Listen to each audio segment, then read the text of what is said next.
માં આજથી વરસાદની શરૂઆત થઈ જવાની શક્યતા રહે છે. અમદાવાદ ગાંધીનગરના ભાગોમાં પણ આજે વરસાદ પડવાની શક્યતા રહે છે. પણ ઉલ્લેખનીય છે કે મધ્ય ગુજરાતના ભાગોમાં આજે ભારે વરસાદ પડવાની શક્યતા રહે છે. દક્ષિણ ગુજરાત અને દક્ષિણ સૌરાષ્ટ્રના કેટલાક ભાગમાં પણ ભારે વરસાદ પડવાની શક્યતા રહે છે. આ ઉપરાંત મહીસાગરના ભાગો અને પંચમહાલના ભાગો કેટલાક ભાગોમાં પણ ભારે વરસાદ થવાની શક્યતા રહે છે. ભરૂચના કેટલાક ભાગોમાં ભારે વરસાદ થવાની શક્યતા રહે છે. ઉત્તર ગુજરાતના કેટલાક ભાગો, મધ્ય ગુજરાત ઉપરાંત પૂર્વ ગુજરાત અને સાબરકાંઠાના અને કચ્છના કેટલાક ભાગમાં વરસાદ થવાની શક્યતા રહે છે. કોઈ ભાગમાં ભારે વરસાદ થવાની શક્યતા રહે છે. ઉત્તર સૌરાષ્ટ્રના ભાગો પર વરસાદ થવાની શક્યતા રહે છે.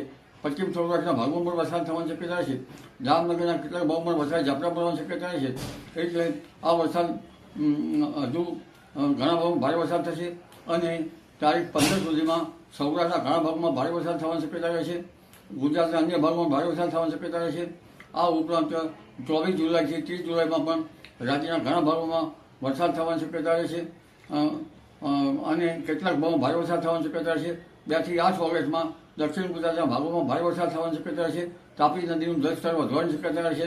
નર્મદા નદી 2 કાંઠે થવાની શક્યતા રહે છે. આ અરસામાં સાબરમતી નદીનું પણ આવરો આવવાની શક્યતા રહે છે. એટલે હજુ પણ ભારે વરસાદના લોકો ઘણા ભાગોમાં થઈ રહ્યા છે. જી.